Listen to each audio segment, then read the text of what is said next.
Ankel Beloki orain bai, behasain proba irabazi duzu.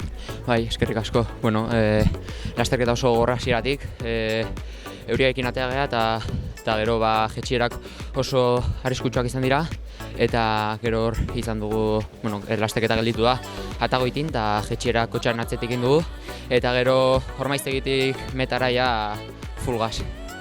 Full gas, baina iesalia hor zegoen, atxeen horrek aire eman dio iesaliari, gero tarte handia zan inberreskuratzeko.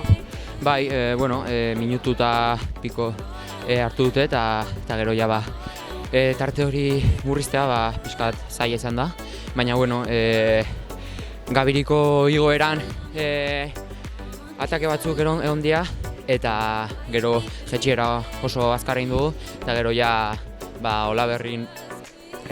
Olaberri hasi dugunean azpitik erritmo oso bizian jungara eta gero esprinan iritsi gara.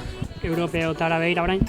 Bai, 3 aste barru Europako txapelketa ditugu, kronoa eta linea, eta aber nola dijon. Eskerrik asko. Eskerrik asko.